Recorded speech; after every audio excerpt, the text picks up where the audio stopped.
Perfect. Absolutely perfect. Now we're going live. So we're trying something a little different today in that while we're running this room right here on Clubhouse, we're also running it live on StreamYard video. So if you want, you can jump in there and catch us on Facebook, on LinkedIn, on YouTube. We are live right now on all three platforms. The question I have is, can Jay actually sit still in his chair in his office and simultaneously actually do the Clubhouse room? We're going to find out in a few seconds. For those of you who are not listening in on Clubhouse, if you don't know Clubhouse, you might want to go ahead and check it out. Really, really cool app. And I think that you'll get a lot of use and a lot of value out of it. But it's a social media app where basically we can create different spaces. Imagine it's the world's largest cocktail party. And you're in this mansion with innumerable rooms. You can go into any room you want to. And these rooms, I mean, some of the doors may be locked, but every other room is wide open. You can walk in. There's different people in that room having a conversation about whatever the topic is. And you're welcome to walk in and walk out anytime you want to and listen in or provide your feedback. You can actually, pitch in. You can get on the stage, as it's called, and you can be visible. And it's just a really, really cool thing that we've been playing with for the last, almost 2 years now. And I think it's going really, really well. That said, I want to make sure that everybody is seeing what I hope they're seeing on the live streams. So if anybody is capable of going to the Facebook group for Fight for Your Business, or to my LinkedIn page, or to my YouTube, and let me know that you are actually really seeing this live, that would be really, really helpful. In the meantime, I'll go to YouTube and then come back, Jay. Okay, that'd be great. I appreciate it. So there's Big Mike. Let's get Big Mike up here to join us as well. Good to see you, my friend. Appreciate you hanging in and joining. How are you feeling, Jay? I'm getting better. I'm getting better, man. I've had a little bit of that chest congestion stuff that has been going around, I guess, but I'm living, and I'm happy. So that's more important to me than anything else. Eric Somdahl says, hi, Jay. All right, cool. So this is working. Eric, where are you? Are you on, I'm assuming that you're on, oh, you are. You're on LinkedIn. There we go. I got it. Okay, so it's working. This is cool. All right. Now, we're going to have to figure out how to get some moderators in here. It was working on Facebook. Awesome. Thanks, Anthony. Are you guys seeing, just out of curiosity, are you seeing the green screen or are you seeing the replacement itself? That I would be curious about, because I'm seeing on my screen, I'm seeing just the green screen. I'm not seeing the actual changed background. So I don't know if you guys can let me know what you're seeing. That would be extremely helpful. I'd appreciate it.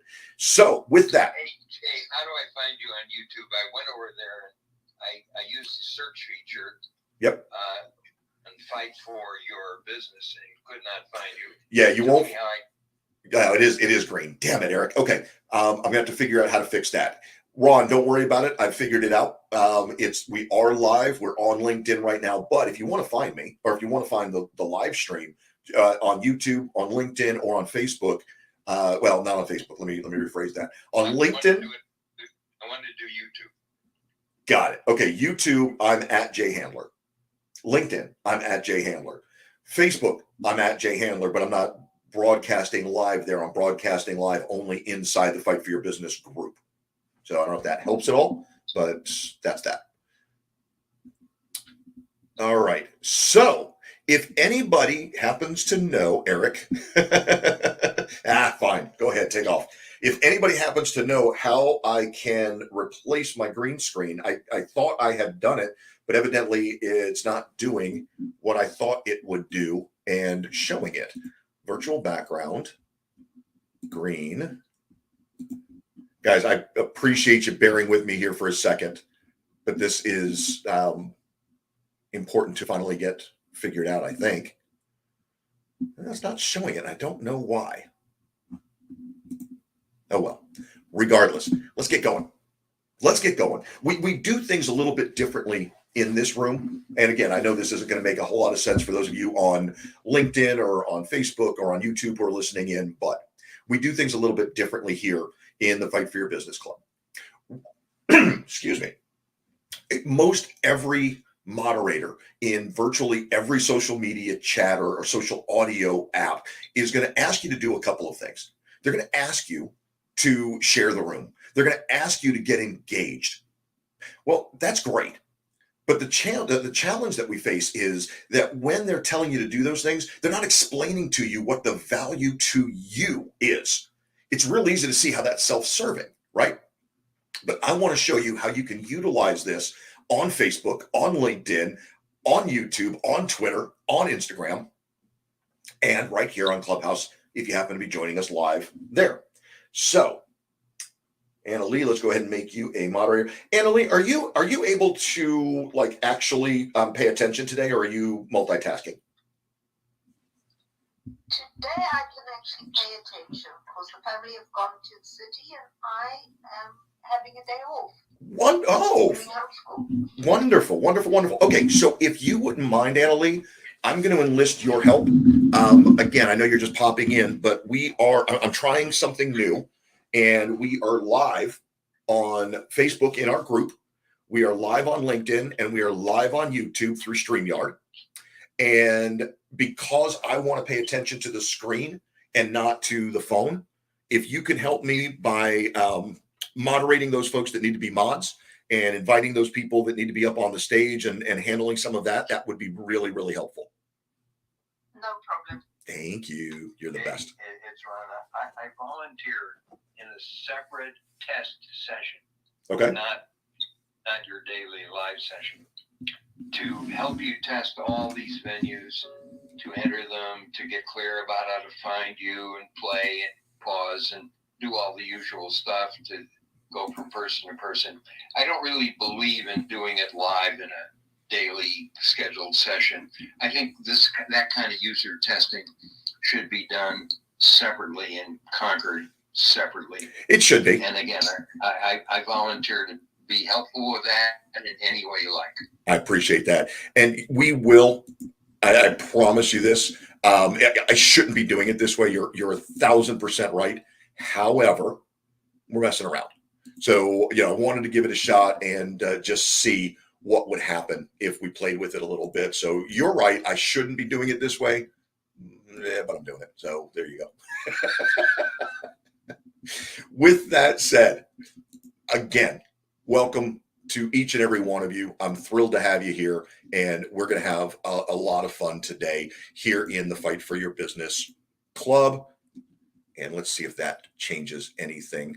I don't know why I'm doing this way. You're right, Ron. I should have just waited and done this later, but there you go. So be it. Backgrounds aren't visible in solo layout. Oh, okay. So there you go. We're learning something as we go. All right. Enough of that. Enough playing around. Ron is absolutely right. Shouldn't be doing this right now, but we're going to go ahead and do it the way we do it. And then we'll figure out what we need to fix for later. So we start every single show the same way.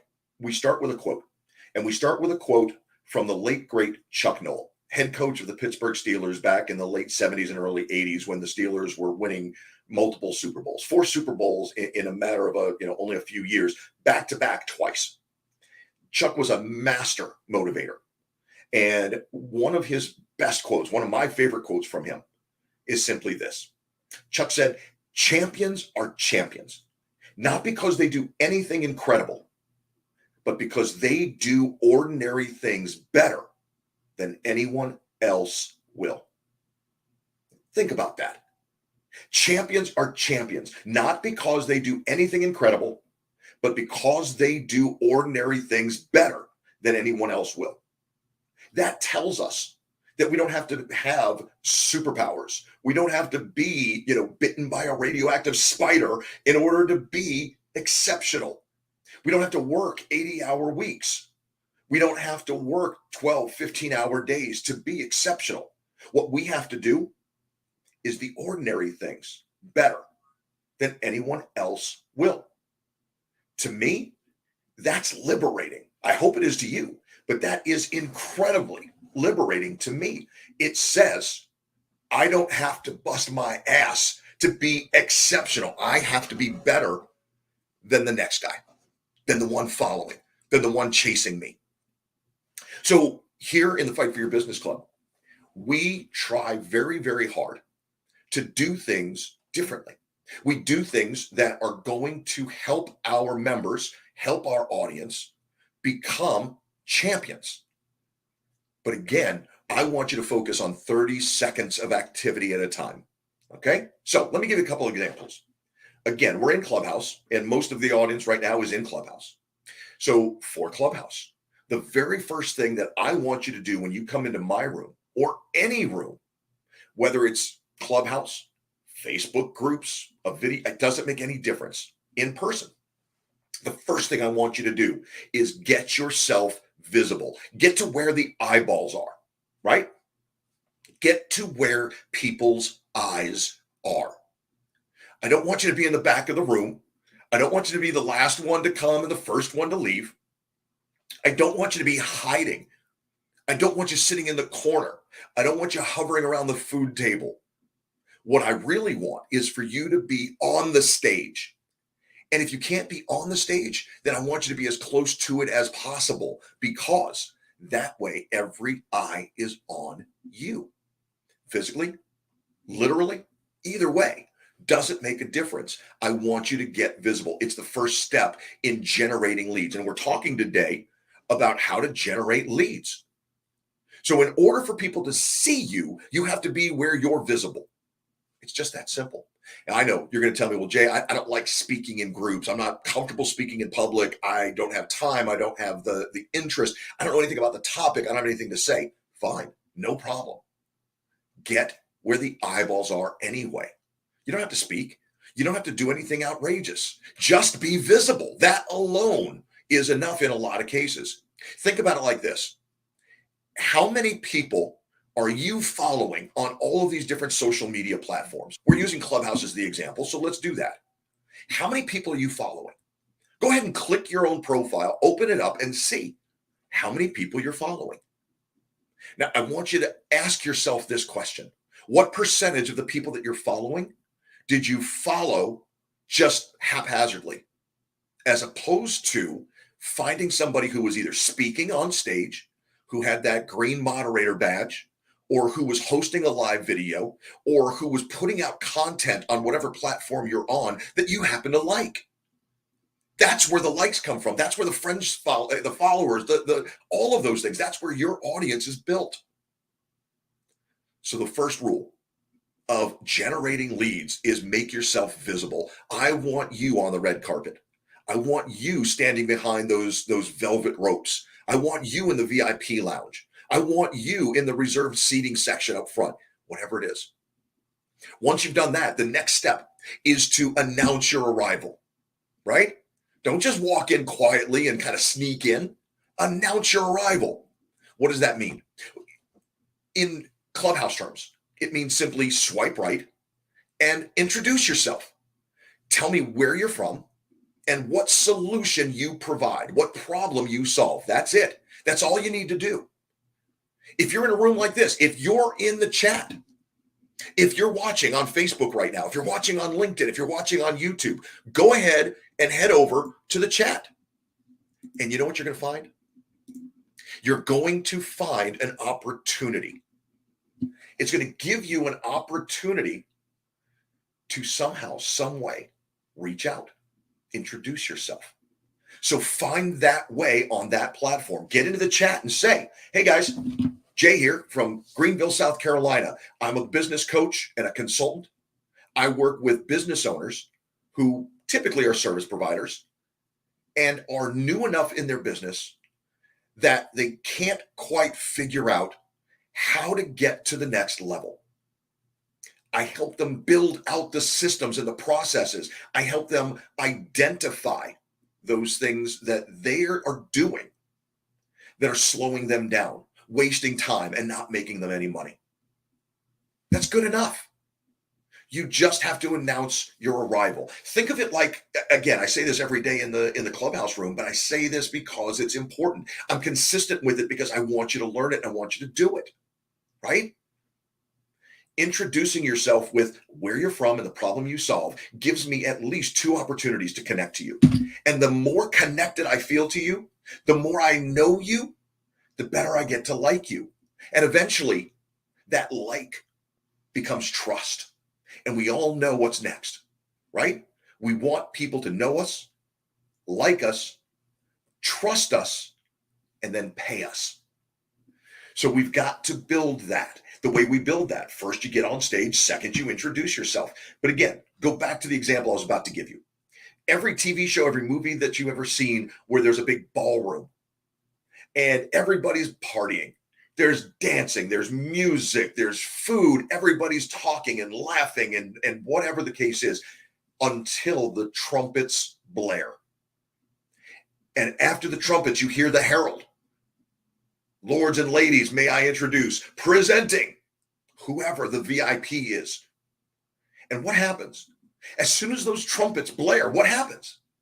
Every action stops.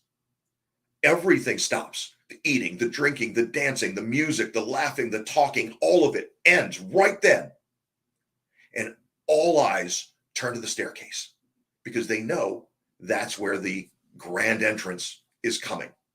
It's the same at a wedding. There's you rooting for you, liking you, enjoying you, and you're feeling that connection. They're not competing with you, expecting you to fall down the stairs. Right. They're with that, and that's the beauty of this, Ron. They're with me. They're right there with me. They're paying attention. When does the music start again? When does the dancing, the laughing, the talking, all of that, when does that start again? It doesn't start until that VIP hits the ground. When they get on the same level as you, think about it. When they get on the same level as you, there's no more spectacle. Everybody goes back to what they were doing. So I want you to be present. I want you to make sure that you are announcing your arrival. If that's on Facebook, let's say you go to a live event, for example. All right. I speak at a lot of conferences, love to travel around the globe and speak at conferences all over the place. In fact, we literally just booked a trip. My wife and our daughter and I were going to the Azores in next month for spring break.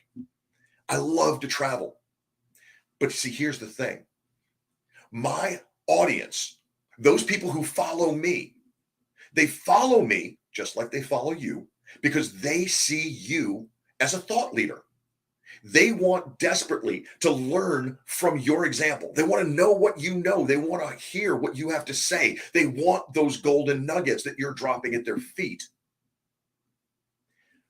We have to also, though, make sure that they see us learning and see us teaching. So whether you're going to, who knows where for vacation, or you're going to be speaking at a conference or attending a conference, get on Facebook and say, hey, here's where I'm at. This is what I'm doing. A little busy today, tied up. I'm in Tallahassee, Florida, speaking at a conference for Chamber of Commerce professionals from around the world. Okay. Announcing your arrival in that way, showing people that you're active, that you're doing something, that you're teaching, that you're training, that you're in somehow, some way bringing in knowledge or passing it back out. It's huge. You solidify your position with them as a thought leader. And the leads come to you rather than you having to go to them. Rather than you chasing them down one at a time, they see you as the thought leader. And so they reach out to you to answer the questions, to solve the problems. And if you followed the advice, you've already put in the chat what problem you solve. So it's even easier for them to connect, to resonate with you, or for you to resonate with them. The next thing that I want you to do, once you've done those two things, again, step one, I want you to get visible. Step two, I want you to introduce yourself, announce your arrival. Step three, I want you to share where you are. If you're on Clubhouse specifically right now, I want you to go to share down at the bottom, the little share function. Click on that and then click on share on Clubhouse. Now, you can do this on Facebook, you can do this on YouTube, you can do this on LinkedIn, you can share this out, and I hope you will. I hope you're getting value already, and I hope you're excited about the rest of the session because we're going for another, 95 minutes? Oh, but wait, we've got a little surprise for you today. We're going an extra hour today. We'll talk about that in a minute. But by now, you've got an idea of what the place, whether it's this session, whether it's a social media app, whether it's a conference live, whether you're watching a video, doesn't make any difference. You've got an idea at this point of the value that's being presented. So now, when you click share on Clubhouse, or you're ready to share it out on Facebook or LinkedIn or Instagram or wherever, I want you to go 30 seconds further than anyone else will. What does that mean? I want you to go 30 seconds further than anyone else will. So, for example, when it's time to share, I want you to write at least 20 words. Okay, don't give me a bunch of emojis and then shoot it out. Don't just shoot it out with no commentary.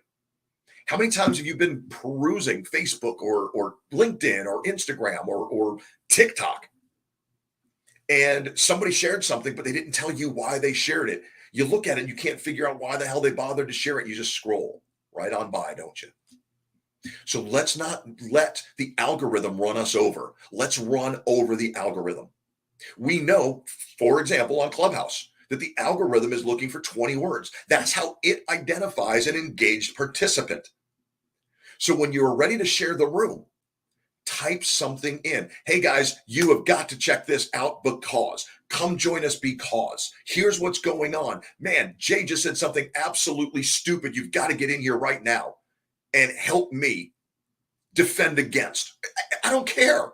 Whatever it is, give them a valid reason to join you. And the app says, well, gosh, you took 20 words. That's enough for me to believe that you're really trying to convince somebody, not just fire emoji, fire emoji, fire emoji. You're actually working. So we're going to give you a bump in the algorithm. You're going to be seen more on the app, on the platform. Now, before you hit share, there's something else I want you to do. You've written those 20 words. I don't want you to have to redo this over and over and over again. Copy what you wrote, put it onto your clipboard. And when you hit share, again, this is specific to Clubhouse, but you can extrapolate from all the other apps. Once you hit share, it's going to ask you, are you done? Or are you a champion? Are you done? Or are you a lion? Are you done? Or are you willing to go 30 seconds further to become a champion? You know what I'm going to tell you. Of course, we're not done. We're going to go ahead and share this out on our other platforms. And that button that pops up gives you that opportunity to do it like that. In 30 seconds time, you can paste what you wrote into a Facebook post and send it. You can put it into a Twitter post and send it. You can put it into an Instagram post and send it. You can put it into a LinkedIn post, paste it, and send it. And in 30 seconds time, you've now shared to 5 different social media audiences. And the app says, wow, not only did you reach, did you show us that you were engaged by writing 20 words, by actually trying to convince somebody to come join you, but you reached off of our platform to competitive platforms. You shook people and said, get your butt in here. Come to me. Leave the app that you're on now and come over here. What do you think the algorithm is going to say about that? You get a huge boost. Okay. Yes, sir. Just to serve as an example, I just pasted into chat the 20 words that I shared about this session today. I shared it to 4 platforms. Excellent. So that's in the chat, right? Yes. Beautiful. Beautiful. That's what we're talking about. How easy is it? 20 words to describe what you're watching, why you're there, why you see it valuable. It's so easy and so powerful. Ron, would you read what you wrote? Sure.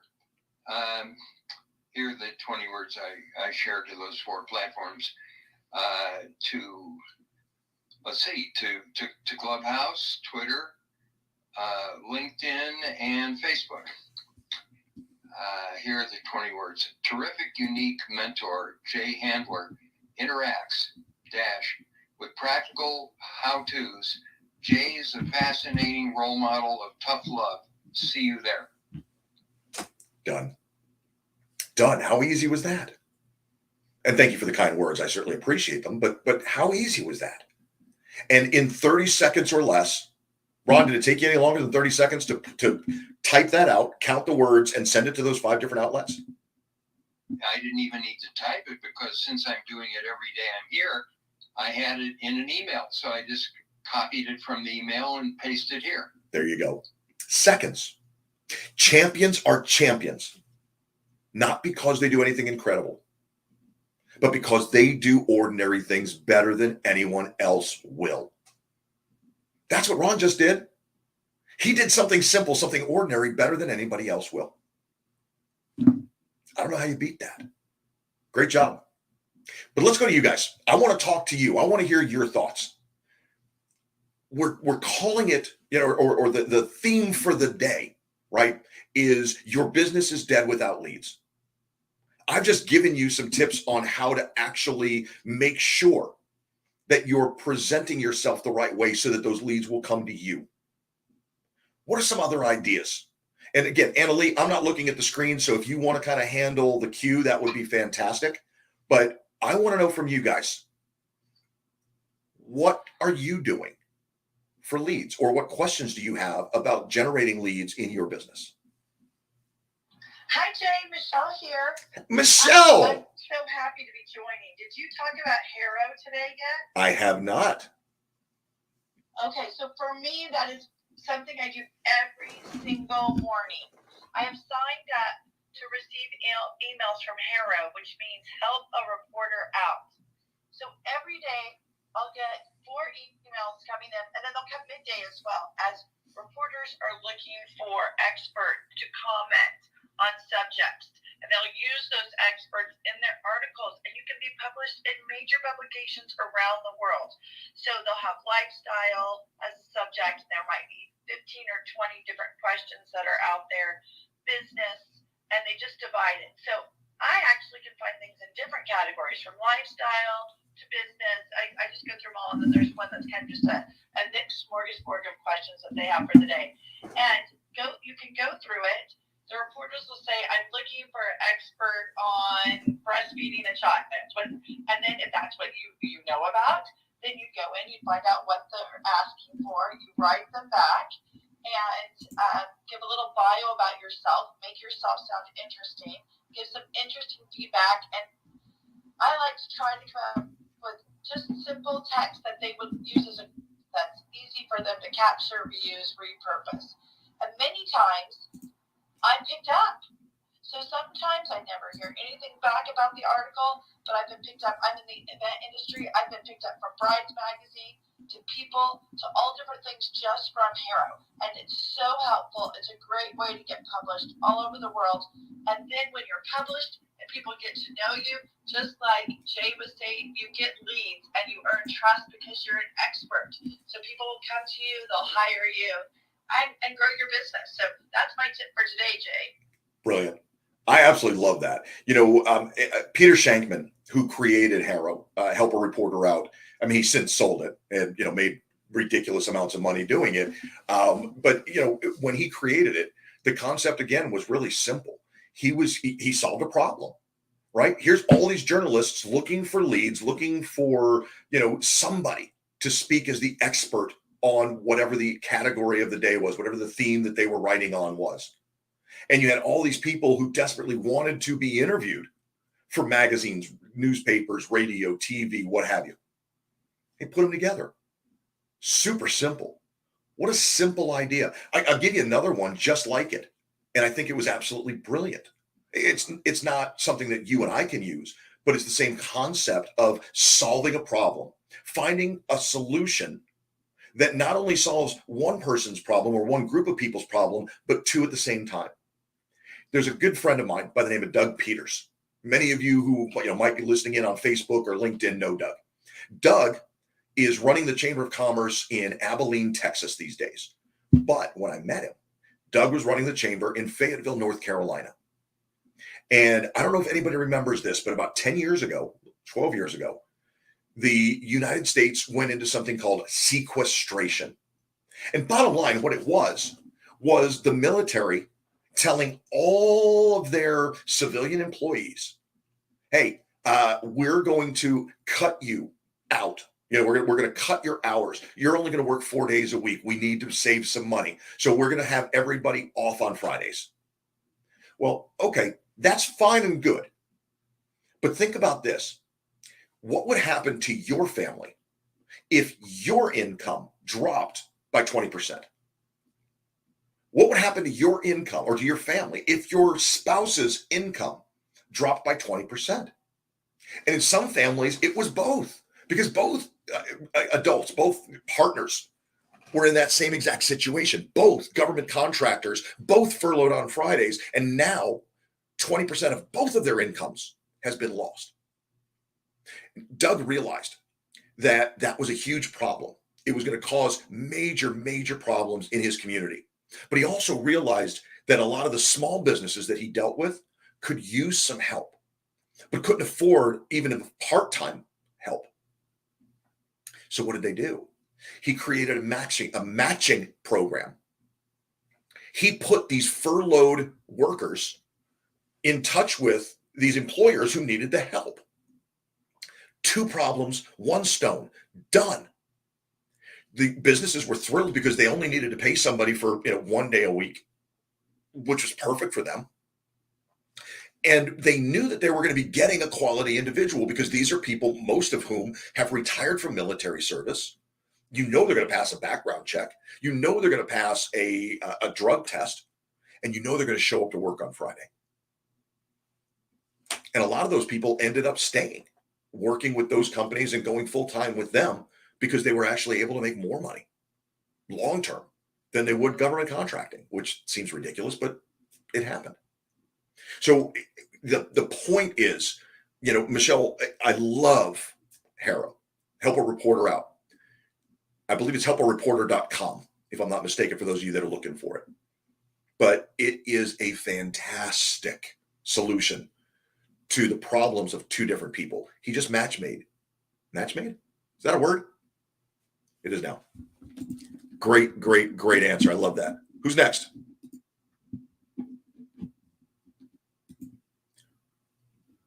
Who else has something they're doing that's working for them from a marketing standpoint, generating leads, helping them get those people in the door? And if you don't have a lead, do you have a question? Put it in the chat or come on in. I saw, if I'm not mistaken, Colleen, are you flashing? Let's go. What you got? I am flashing. First of all, I wanted to say thank you to Michelle for reminding me about the HARO app. I'm on my second business right now, and I used to write a lot for Medium and different resources with my first business. And coming into my second business, for some reason, I forgot that. So I'm definitely going to use that as well. So thank you so much, Michelle. And I'm following you now. One thing that I love to do is to take stages, because I think, especially with the pandemic, having gone through, we're not as social. We're not used to being around everybody the same way we were. We're still just getting back into it. And I think stages take a big place in things. And when you take a stage to get on and to tell your branding story, in my bio, I have my branding story. And so that starts, when I was at the beginning of my business, the problems that I was encountering, the solutions that I came up with are included in my story. Then I share some expert kind of tips on something. With me, often I talk about social media. I call it SAM. And then I give the wrap up to my story, which is where I am now and what's happened because of the solution that I've implemented in my business. So for me, I talk about I provide executive virtual assistants for companies to help them scale. And in my bio, you see how I use that in my first business to actually make it happen, because I had 3 kids at home and I was working full time, and it was my first business, and I really didn't have time to do, all that I needed to do. So I would strongly recommend taking stages, but when you take that stage, use your branding story, because you not only connect with people on a head level, but then at the end, you also want to connect on the heart level as well, because maybe somebody in the audience sees something similar in you, and that's the thing that connects us all. And I know Sarah Blakely talks about that, and she's the founder of Spanx, and it was her branding story that brought her and catapulted her to the level of success that she's at. So that is my tip for the day. Take a stage and tell your story. This is Colleen, the Virtual Assistant Connection, and I'll yield my mic. Listen, let me tell you something. I love that tip, but I want to go back to something else that you said that I think is as important as the tip itself. You said, thank you, Michelle. And then you said, I'm following you. I gave you a follow. Now think about this. What did we say earlier? Where do the follows come from? Follow means I got something of value from you once and I'd like to get it again. I enjoy speaking with you, hearing you speak, listening to what you have to say, whatever the case is. I consider you a thought leader.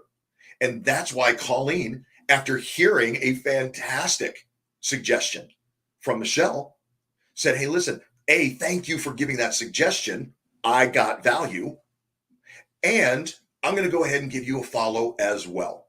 Now, I would hope that Colleen, who has been around me and this space for a very long time now, I hope that she remembers, Colleen, I hope that she remembers that a follow without the follow-up is little more than stalking.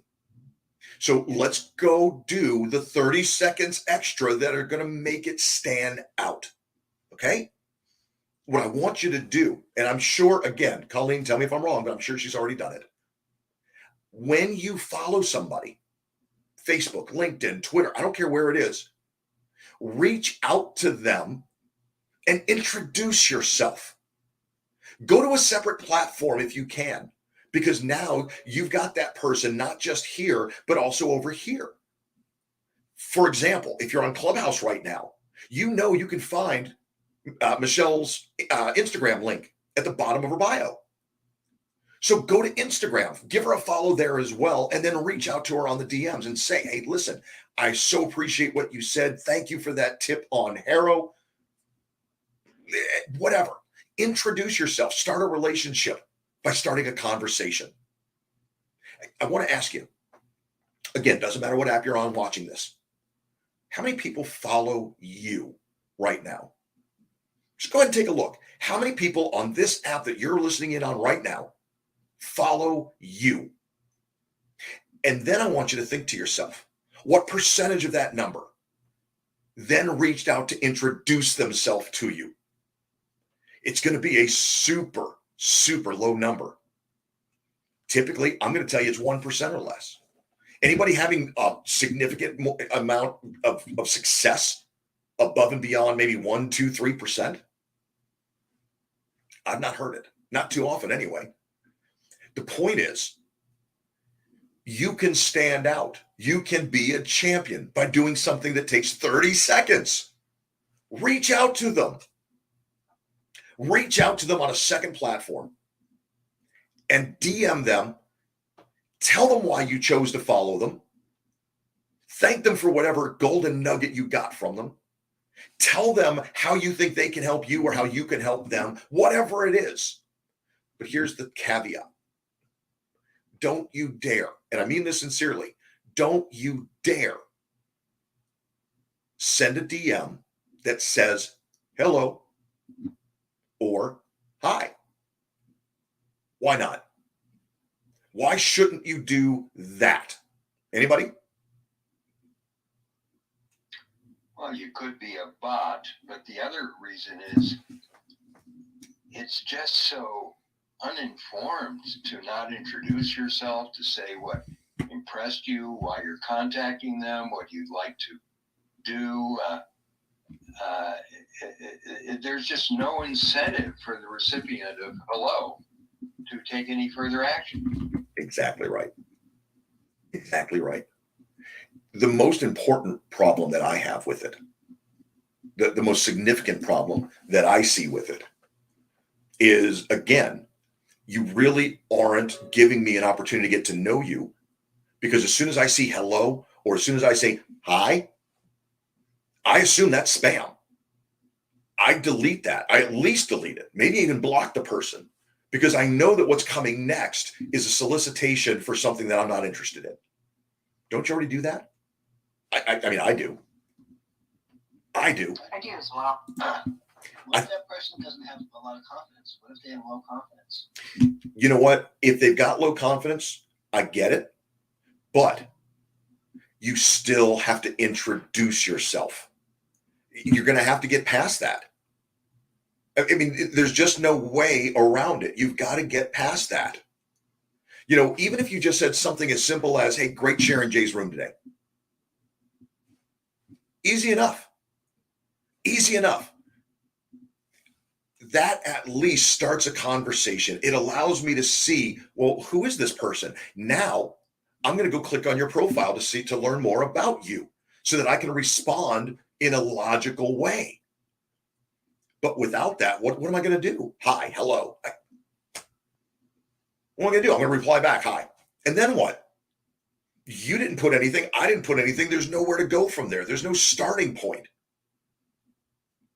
So we've got to find some sort of a comfort level with some sort of a relationship or some sort of a conversation, right? Without a conversation, you can't build a relationship. Without a relationship, you can't build trust. Without trust, you don't get paid. Simple as that.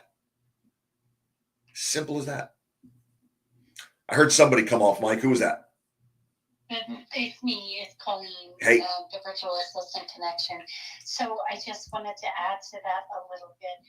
The hi or the hello without anything in return. And I get, what another speaker on stage said, that maybe they're shy. And, sometimes I do have that time. But having a couple of businesses and working full time and having a family, I don't have time maybe sometimes to nurture a person along. So the confidence is important. So when I do reach out to people, and I do this frequently, it's about providing, here's the things that I'm really interested in, and I'm really discerning about who I spend my time with, and who I have those coffee dates with. And I frequently make, ask for virtual coffee dates, because I think somebody might have a similar interest as me or a similar hard drive as me, in their business.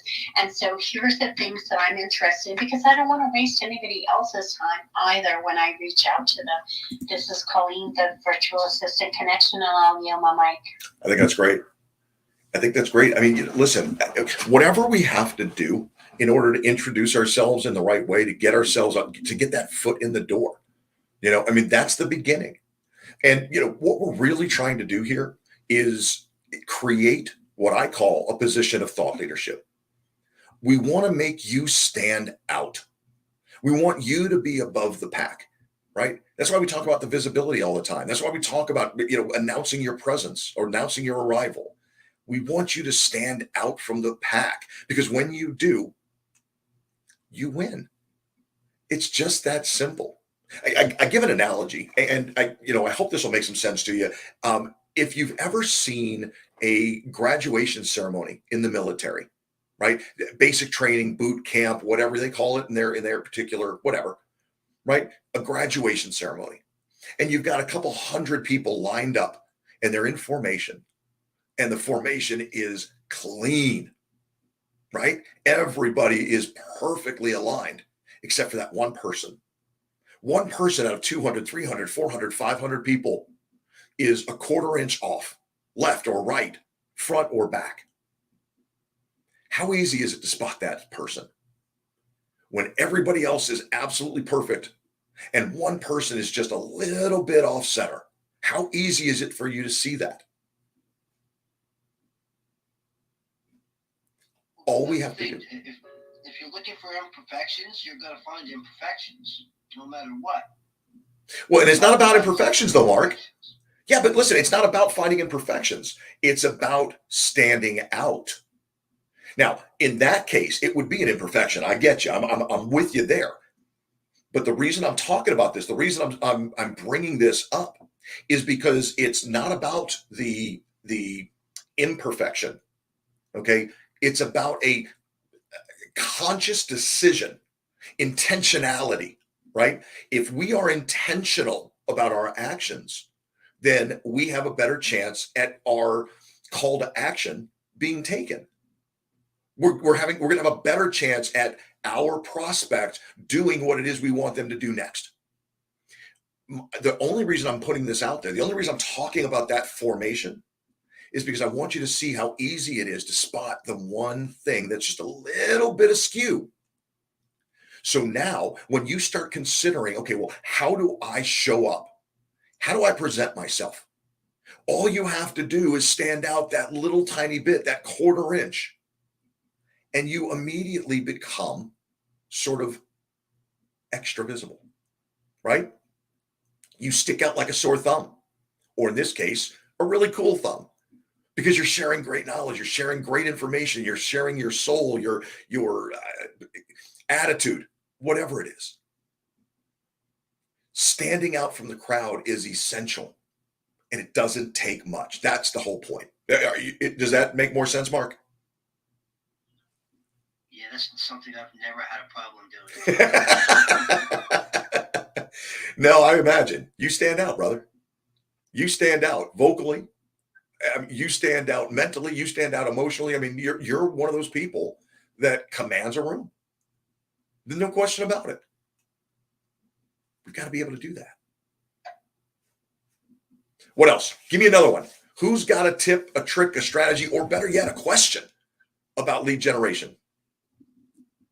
I do. It's Ron. Come on, man. Jay, your very strong room title. Your business is dead without leads. Yes, indeed. But I think it would be very helpful to us all if you defined a lead. And what's behind my question is, if I buy lead cards of 100 CEOs of multi-billion-dollar companies, right? There are several sources of such cards, with names and addresses and phone numbers. Are those leads, or is that only a lead if somebody referred me to them, or if I contacted them and they expressed interest? When do they become a lead, Jay?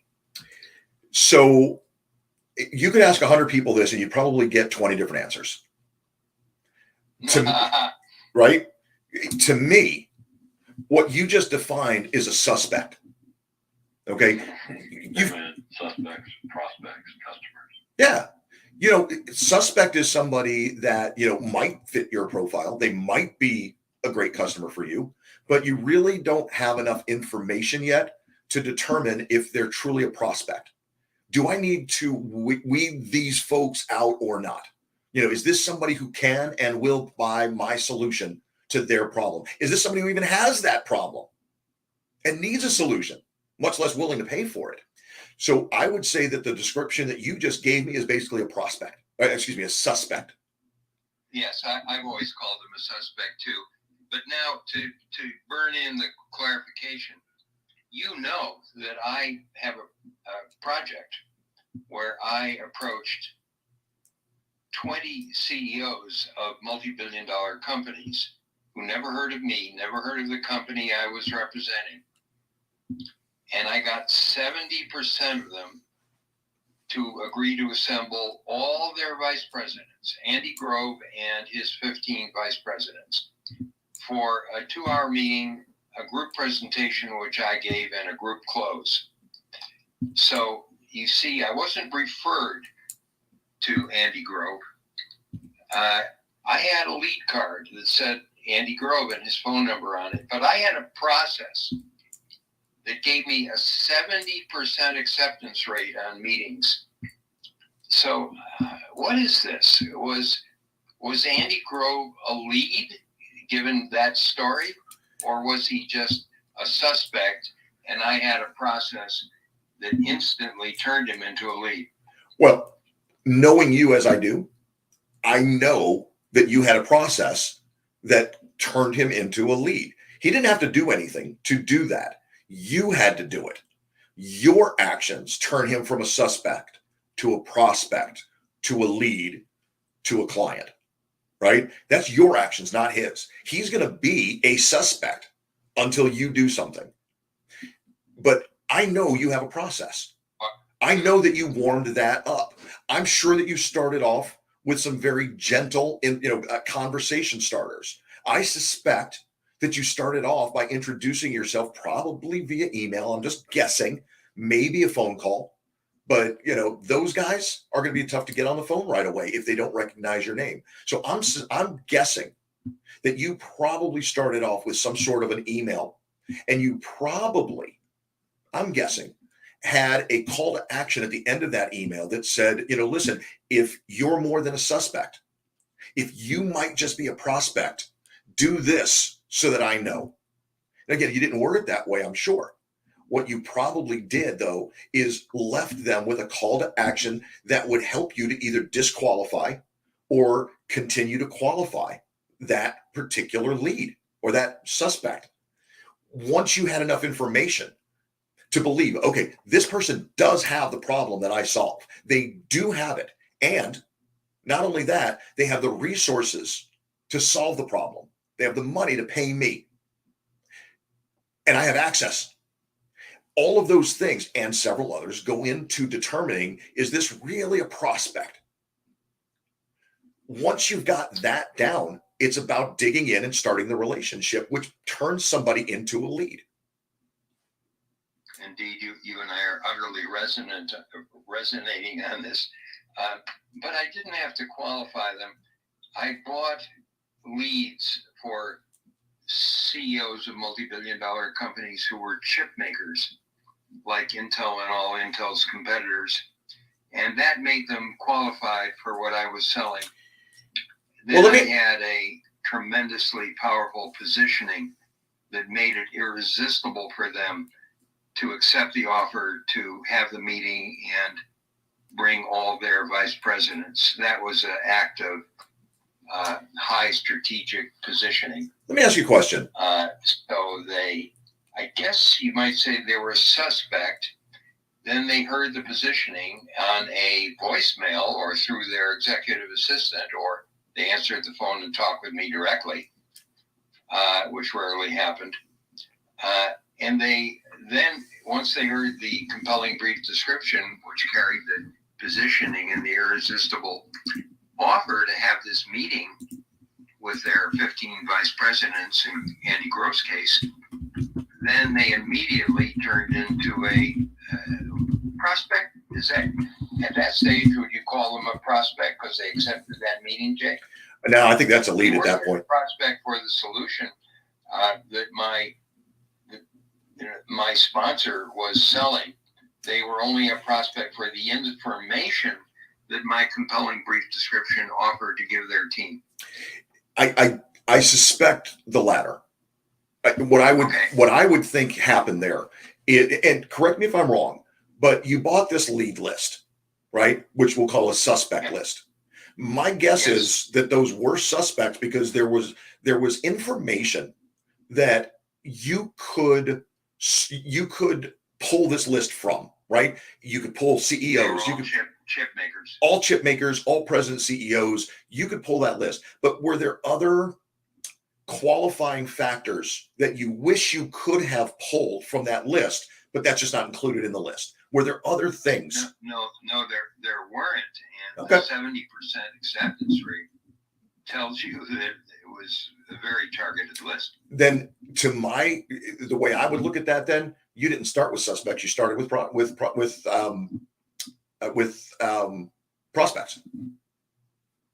I think you skipped that phase. You skipped the suspects phase by going after this highly targeted list.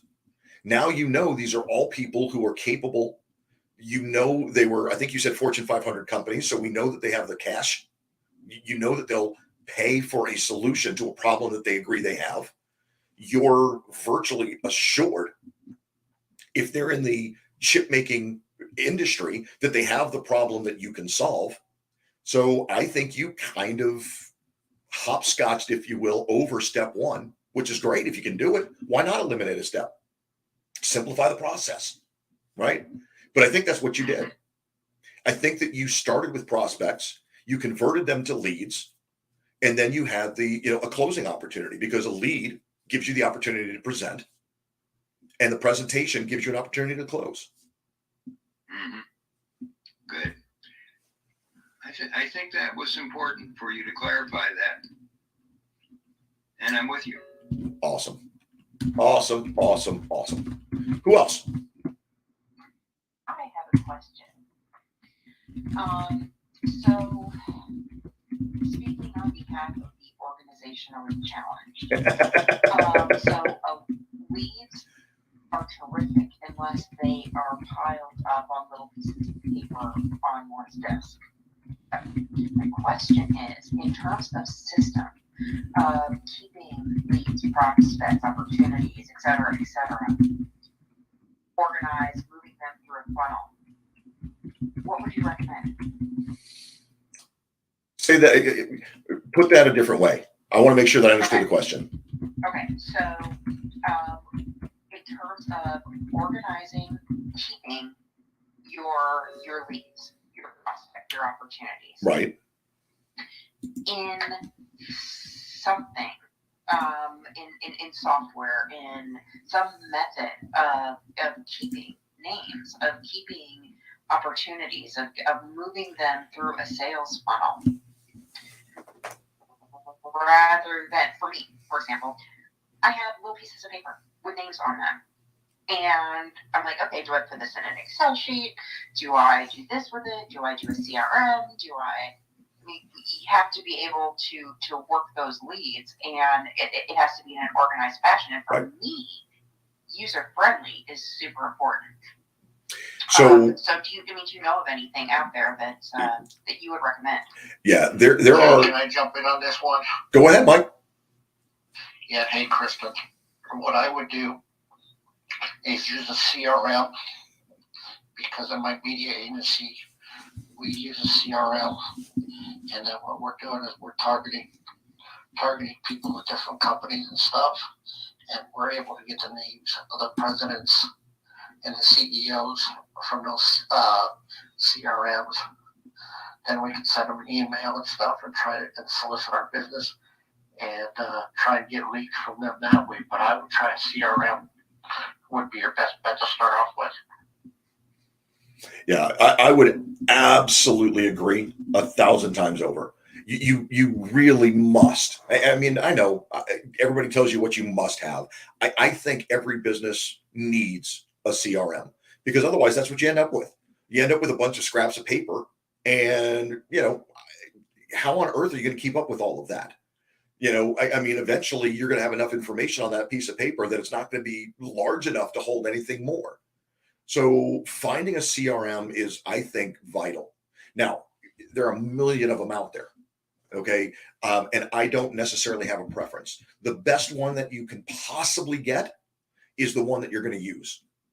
So, go on Google and ask, what are the best free or low price or, CRMs within this budget range, and see what you get back. There's a million other things that you can do to look for those. But again, finding the CRM that makes you comfortable is the way to do this. Because now, okay, you get that lead on that scrap of paper, but when you get back to the office, now you can put that information into the computer. You can put it there so that it aggregates everything that you know about that person. Most CRMs today are going to allow you to also grab, whether you know it or not, their social media profiles. The big ones, the Facebook, the LinkedIn, the Twitter, maybe the Instagram, maybe the YouTube. But by putting in their email address, their name, the information that they present on their social media platforms, it'll pull all of that in as well. So now you can go into their social media profiles and learn even more about them, right? Nothing wrong with that. It's a public forum. They put it out there for a reason. If you can see it, you can read it. So you can learn a little bit more about them, what makes them tick, the language that they use. Because again, isn't our best sales effort going to be when we speak the customer's language, the specific prospect's language, right? If we know what excites them, what motivates them, if we know that they use certain phrases or whatever the case might be, the more we know about them, the better off we are going to be. So we want to collect everything we can. You're on a phone call with somebody and they say, yeah, you know what, I can't talk to you today. My anniversary is tonight and I'm running out of the office. Oh, great. Listen, happy anniversary. I'll call you later. Boom. Anniversary is January 8th or February 8th, so that now next year you have the ability to go back and say, hey, just want to wish you a happy anniversary. All of those things are available with CRMs. They usually are going to allow you to connect your email so that any emails from or to that person are collected there as well. So all you have to do is pull up their card in the CRM, the customer relationship marketing tool that you're using. And from there, you can have everything at your fingertips.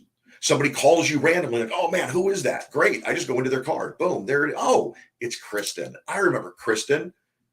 Kristen is creating a world-class food, faith, and lifestyle magazine that begins and ends with Jesus Christ. I remember her. More information. How's that feel?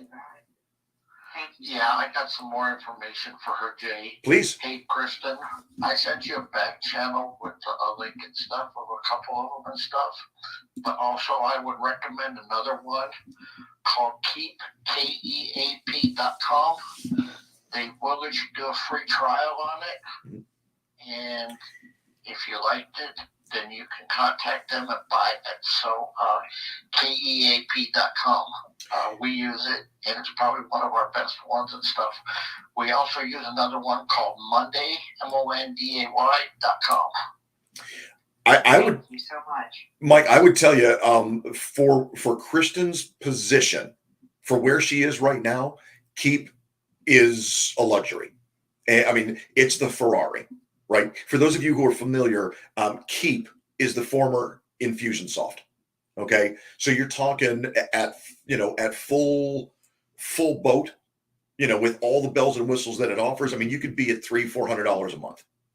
So, looking at it and knowing what the pricing structure looks like before you start to play with it is probably a really good idea, because some of these are going to be priced out of your range potentially. Now, listen, if 200, 300, $400 doesn't phase you, then why not start off with all the bells and whistles that you can get so that you can get used to them, so that you're not converting your format later on down the line.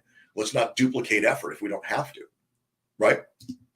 But if you're in that startup phase or in that pre-launch phase, you might want to look at something less expensive. And Monday certainly is.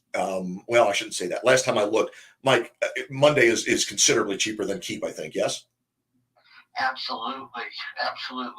Kristen, take a look at Keep. And I gave you a hit in the back channel there with some links and stuff, okay? thank you so much. I appreciate you guys. You're welcome. Love it. Hey, Jay. Yes, sir. Here's a important question about what we were just discussing about are these CEOs of multi-billion-dollar companies who we just have a card for, are they prospects? I agree with you. They are prospects. They're qualified. They're all chip-making giants. But what if I had called 20 of them and none of them returned my call? I left 20 voicemails and got no reply. What would everybody make of that? I'm asking our whole group, Jay. Yeah. Because I actually have the experience of knowing this, so I think you all need to know what I found. What do you think? You got no reply from 20 people who you called. What do you think, guys? Can I venture an answer, Ron? Please. Yeah, I'm requesting anyone who hasn't already heard what actually happened with me to I haven't answer. actually heard. Okay. But I do know that if a book doesn't sell on Amazon, what they very often do is they just change the cover and then it'll sell. So if you didn't get a return call, maybe you need to change the message. So you would change the message. Yes. Any other thoughts? What you would make of 20 CEOs and none of them respond to the first voicemail? Anybody? Can I say something really quick? Come on. Sure. I would definitely put them in a follow-up since they're already in your funnel. So probably like wait a day or 3 days. Be like, hey, I'm not sure if you got my message. And, blah blah blah. From there. And then would you craft a somewhat different message, as Annalise suggested? Yes, I would do something of value, something free, or whatever you're presenting. And then so let's suppose you place the second call to all 20 CEOs of multi-billion-dollar companies who Jay and I have agreed are really prospects. They're qualified. And to the second call, nobody responds. Then what? Try a different avenue. You got to open up some more channels to find if they're not paying attention or they're not interested somehow. Eventually, they're going to either stop you or engage you. Mm-hmm. Well, the It's easy to voicemail, ignore a phone call and a voicemail. No doubt. voicemail can be ignored. Sorry, doesn't it take a certain amount of contact points before somebody takes notice in general? You would just persist. Is that the implication? You would just call them a third time. No, what I mean is, like in Facebook advertising, you have strategies where you make yourself visible in different ways, and usually it'll take a certain amount of times of contact with you or your content before people will really take notice.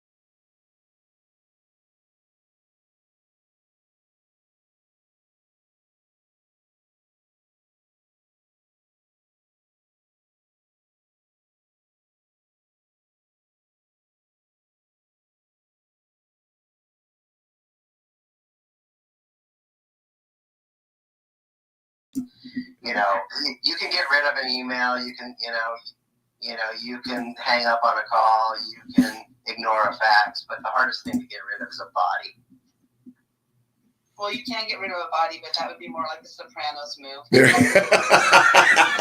So this is Linda. I didn't say it was impossible. I just said it was hard. I want to add to this because I was approaching Anheuser-Busch, worldwide, huge corporation, and I needed to get to the head of the marketing. I'm in San Diego, California, so I needed to get to the head of marketing there. So what I did is I found out the name of the head of marketing. I showed up. I didn't call first. I didn't send them a message. I didn't try to nurture them. I did exactly what Joe said. I just showed up. But what I did that was a little bit different is I showed up and I had a big basket. It was like a $250 basket that I created with some, chocolates and a whole bunch of different things that were in there. And when I showed up at the receptionist, they said, "Oh, who are you here to see?" And I gave her name. Her name was Kristen. And she said, oh, she's no longer in that department like that. And I was like, oh, crap, what am I going to do? So I said, okay, well, who's in charge? I want to speak. That's who I came to see. So I made this basket for this woman that I did some research. I went on LinkedIn. I saw that she liked chocolate. So I created this chocolate basket. So I showed up and ended up, they said, go see this person, John, or whatever his name was. They actually told me where he was located. So I walked to where he was. And when I walked in the room, there were about 50 people. They didn't have, there weren't offices. There was like this huge like cafeteria looking place. And that's where they all worked. Their marketing team. There were like 50 of them in there. And so I just walked up to him with the basket. I put it on the table and I started singing I just randomly made up a jingle on the spot right then and there. And I acted as if it was a singing telegram for John. Wow. I ended up getting in with them. He said, I'm a diabetic. I can't eat any of this. And I said, just give it to everybody else like that. But the point is that I showed up in person with a really random thing. I set myself apart.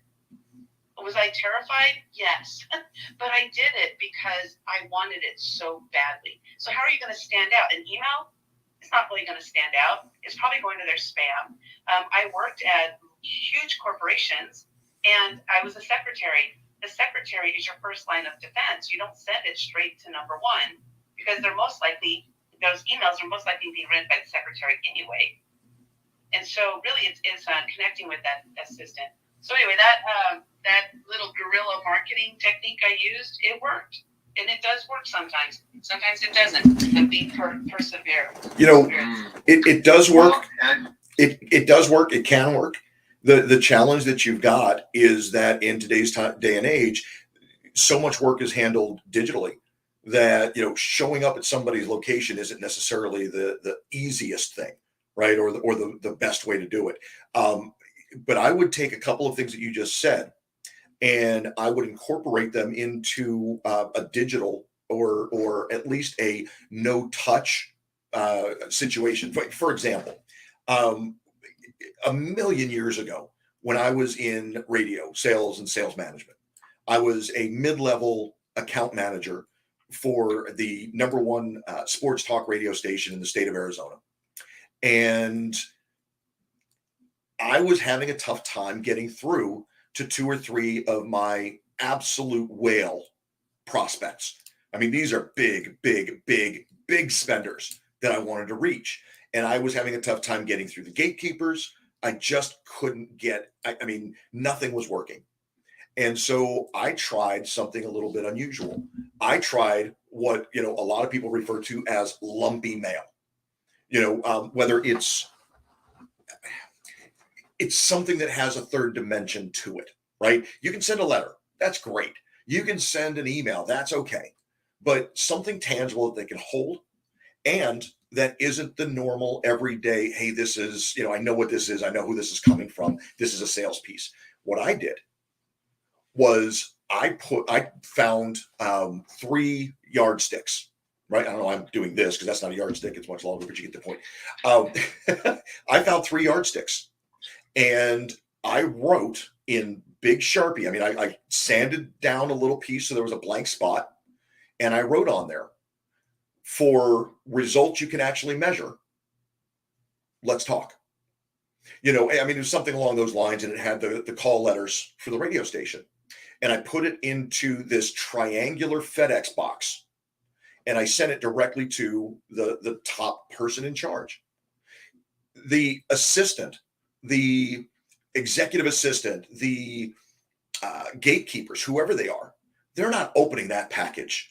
It's unique. It's weird shaped. It's addressed to the boss. I'm not messing with that. I know I can open the bills. I know I can open up the sales correspondence, but I'm not opening up this FedEx package. And so it made it very, very easy for me to make sure that it was the CEO or the president or the manager or whoever I was trying to get to. I would look at unique, different ways of getting out there if it makes sense. Now, again, that's an expense that might not make sense if you're not going after somebody who's going to be able to spend big money with you. But again, when you look at the cost of marketing, I mean, what did it cost me? It cost me a yardstick, some sandpaper. I already had the Sharpies. It cost me the FedEx box and shipping it across town. $10, $15, whatever it was. And, with the prospect of bringing on somebody who was going to spend $10, $15, $20,000 a month in ad spend. Easy decision. Really, really easy. And there's other ways you can do it. Yeah. There's one I found, Ron. I don't know if you've seen this, but there's one that I found that was really kind of unique. And I found several different outlets now doing it, but they were taking prescription pill bottles with no labels on them. They were labeling them, themselves with a prescription that was, relevant to my business. And then inside, they were putting the marketing materials, right? So it was a letter folded up or, whatever it was going to be and put inside the bottle, capped it off, and they sent it just like that because the label that they put on there was the shipping label. And so they get this pill bottle in the mail. I mean, to me, absolutely genius. I mean, if you can say to somebody, hey, are you having pain, oh, I don't know. I'm trying to think of a clever way to utilize it. But, talking about the pain that they're in, the pain of leaving money on the table or whatever it might be, I've got the prescription for you. Clever. May I tell the end of the story of you're pursuing 20 and nobody responds? Because it's an actual case story. It wasn't just a hypothetical question that I was posing. What did you do? It's something I actually did.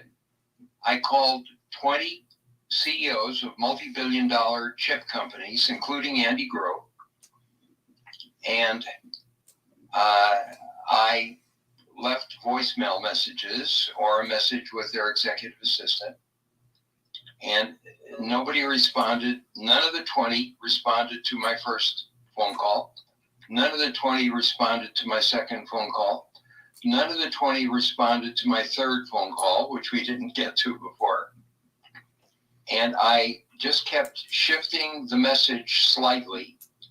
But no, I didn't go to another method. I didn't show up live. I didn't use any creative gift. I just kept sending this message about what was in it for the CEO of a multi-billion-dollar company to assemble all their vice presidents for a briefing. And then 70% of them actually accepted and assembled all their vice presidents. Then I found it probably as peculiar and paradoxical as you're thinking right now. I was hell-bent on finding out why didn't anybody respond to my first three messages? Because after all, I had just done a miracle. I'd gotten 70% of them to assemble their whole executive team. They obviously were, as Jay said, prospects, very qualified, very hot prospects. So why didn't they respond to my first three messages? So I asked one of them, who at that point was friendly, he'd already agreed to assemble all his vice presidents. I said, "What do you think's going on here? I only called CEOs of multi-billion-dollar companies. That's why do you think nobody responded to the first three messages?" And then everybody started responding, and 70%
information and they don't.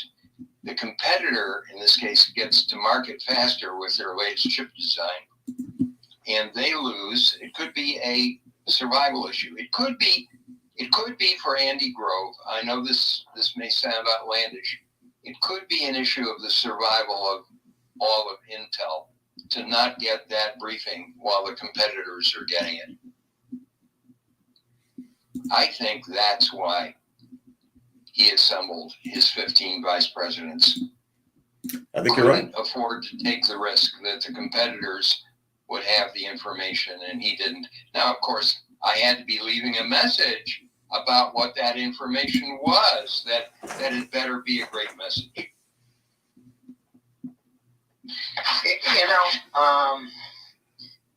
I asked my mentor one of my mentors this once, and I said, how do you get people's attention in such a noisy world? And he said, most people would tell you to yell louder. But he said, the real secret is whisper the right words in the right ear at the right time. Demonstrate, I understand your problem better than you do. And when you can demonstrate, I get your problem better than you do, they will come to the subconscious decision that you also have the answers. You have the solutions. If you can demonstrate, I come along and it's like, are you a business owner? Are you realizing you just don't have enough leads in your business? And if you do generate leads, they're not the kind of quality. And are you frustrated because you're putting all this effort into generating leads? And if you don't get this fixed, your business might fail. My name is Joe, and I can show you how to generate hot leads every day so you can get new clients every week. Would you like to sit down and talk about that? Well, now, if you really are in that situation where your lead situation isn't working and you're feeling the pain, if you're feeling the frustrations, if you're feeling the fear of not getting this handled, then when I talk about I have a way to help you get your wants and your aspirations connected to that, guess what? You're going to perk up. You're going to get attention. So you can yell louder, or you can actually speak demonstration of understanding that I get what you're going through. Most people that are going through an issue, they're going through a life problem. You know what? Their friends, their family all around them, they don't get it. It's like nobody understands what I'm going through. And then you come along and you demonstrate, I know exactly what you're going through. And I understand the emotions around it. And I understand that the fear that if you don't get this handled, it could be devastating. And I also have a solution, and I know that you want to fix this. And I know that if you do fix this, it'll lead to your long-term success. All of a sudden, it's like nobody understands. All of a sudden, it's like, oh my God, Ron gets me. Jay gets me. Because he's like, it's like nobody else gets me, but he does. Man, that is something that will perk people's attention. I love that. I mean, listen, I think that anytime you can reach out to somebody and provide that value, show them that you have the solution they're looking for. I mean, that's the thing, right? What we're really talking about in essence is leading with value, right? I mean, that's all we're talking about over and over and over and over again. It's leading with value. And if you're doing that, then I think, you're going to have a much, much easier time than you would if, you just start asking the question over and over and over again, right? Ron, you succeeded not only because you were determined, not only because you were consistent and kept coming, but you were showing all the way through the transition from prospect to lead, from lead to customer. You were showing value. And, again, I don't know how it gets any better than that. If you can do that, then I think you're going to win in this game. You're going to get the leads that you're looking for. Real quick. Exactly. And just one little tweak, Yeah. may be obvious to everyone, forgive me if it is, that what I was offering them was not the product. The product was a hardware software system called accelerators that would allow their chip designers to do simulations faster and save months off their development cycle. What they needed to get excited and have that meeting and assemble all their vice presidents is the insight that there was a way to get to market faster than their competitors, months faster. That claim, I didn't have to explain that it would be due to hardware accelerators, which would cost $17 million. I just had to say that I had the solution to speed to market. That issue was so important and so capable of making them in a class by themselves as a competitor, or to be behind their competitor and go bankrupt. They needed that information. I just wanted to underscore that what's being offered in these messages is information, not the product. Information, not the product.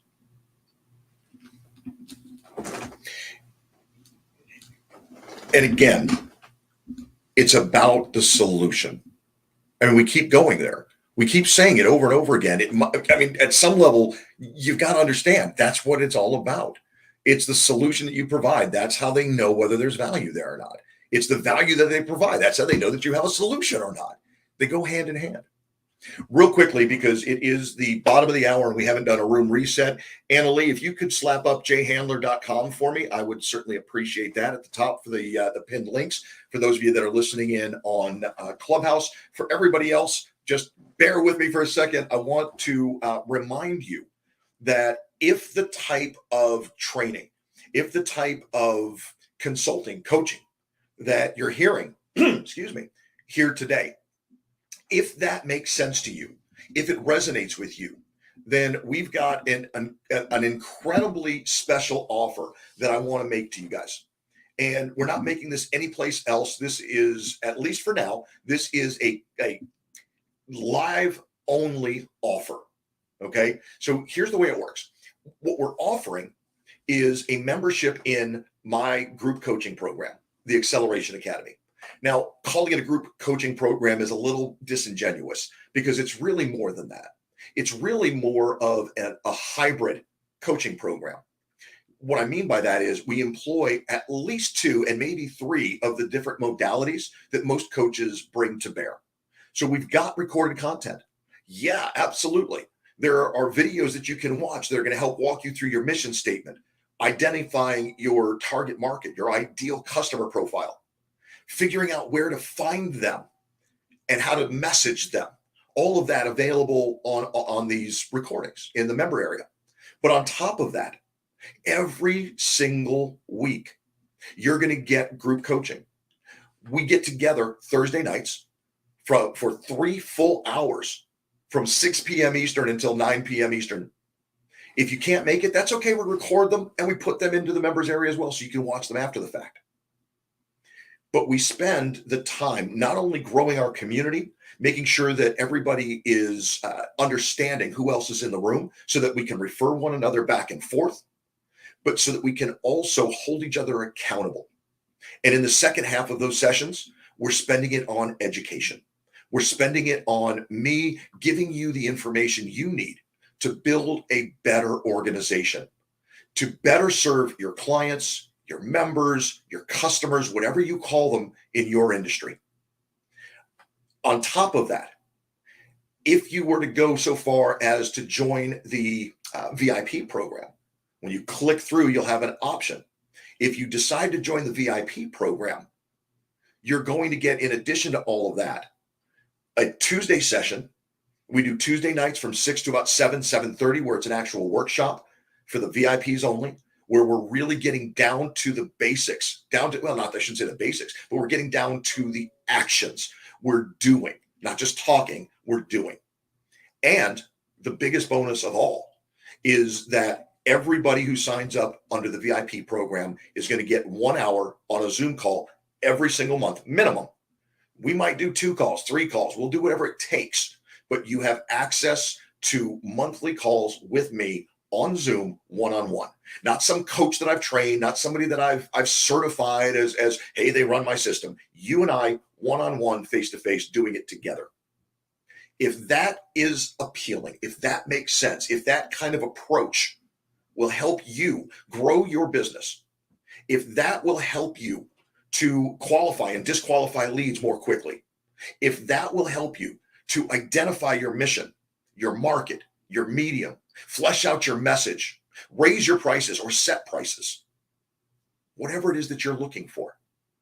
If that's what you need, then I hope that you'll click on the link above my head if you're on Clubhouse, or check out the banner down below if you're watching on video on Facebook, LinkedIn, or YouTube.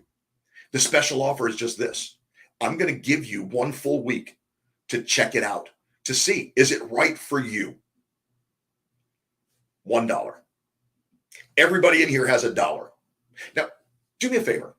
Don't click the link and don't sign up if you're not willing to do the work, okay?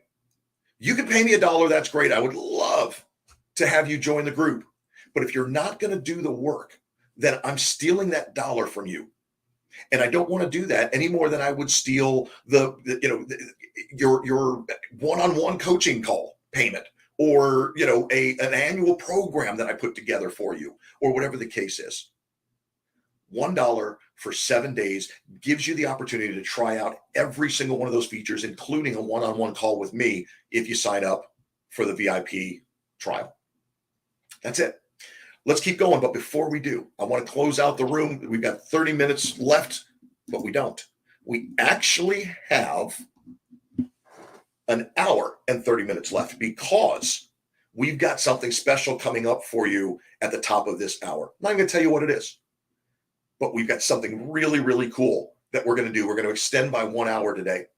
And again, it's only for our Clubhouse audience. So if you're not on Clubhouse yet, you might want to get on Clubhouse, and you might want to search for Fight for Your Business, because the top of the hour is going to be spectacular. And I think you guys are really, really going to love what we're doing. So with that, let's keep it rocking. Let's keep rolling. Who's got a tip, a trick, a strategy, something that's working in your business currently, something that didn't work in your business?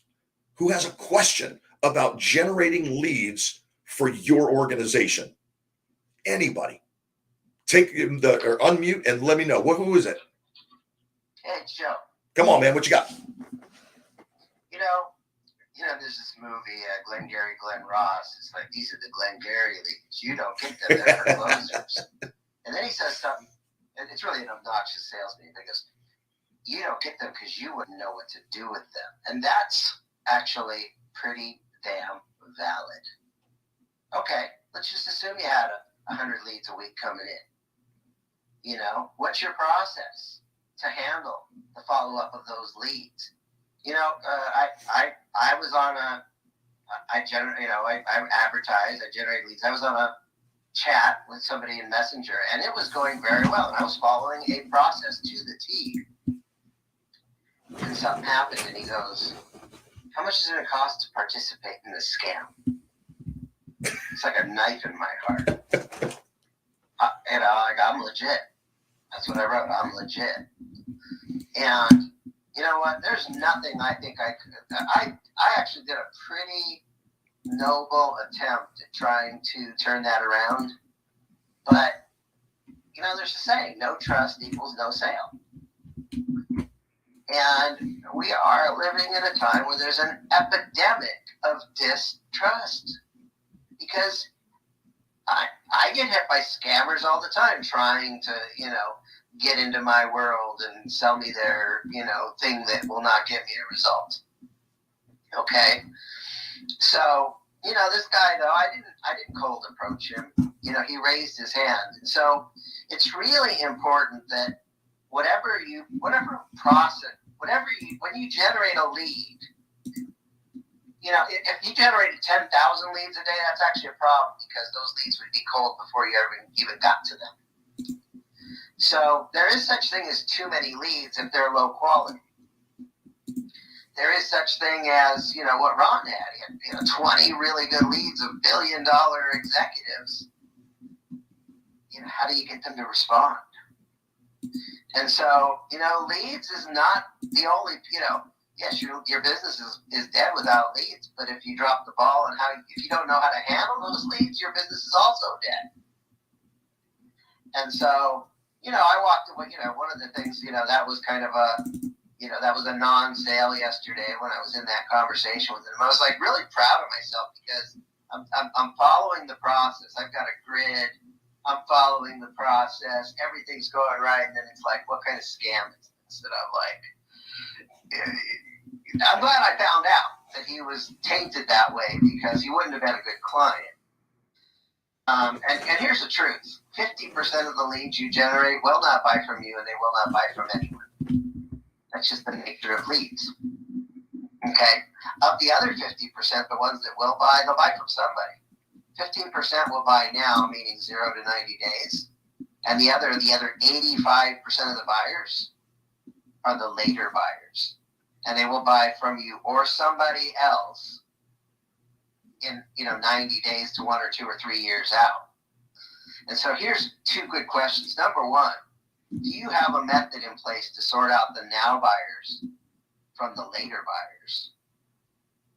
The now leads from the later leads. And number 2 is for those later leads, for all the leads, do you have a system in place to nurture those relationships over time so that when they are ready, they've been nurtured by you, so they're going to buy from you instead of your competitors.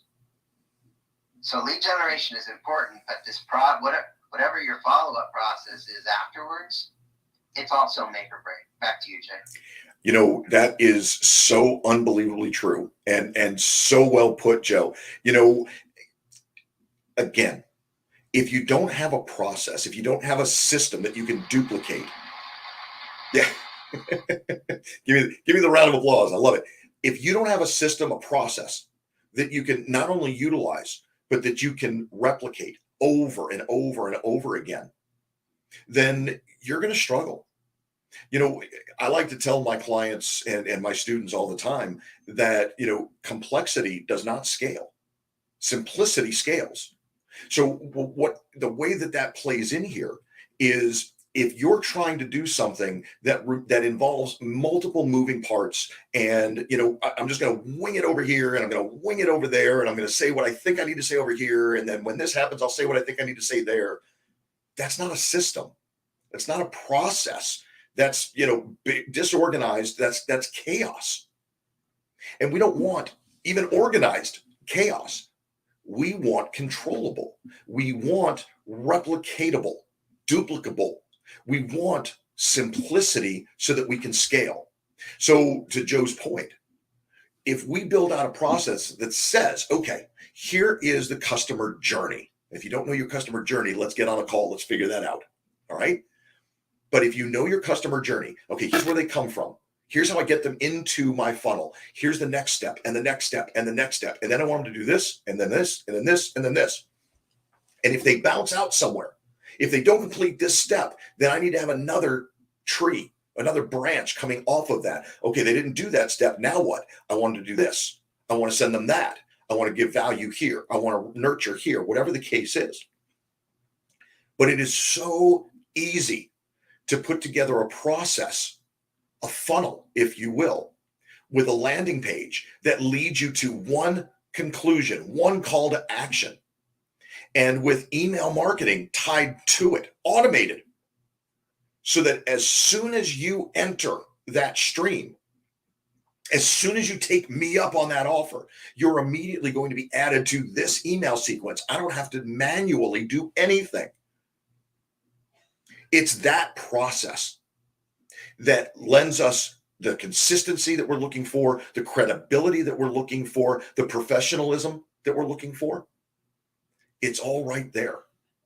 So if you're still in that organized chaos or disorganized for that matter, it's time to put a system in place. And if you don't know how to do that, reach out. I'll show you.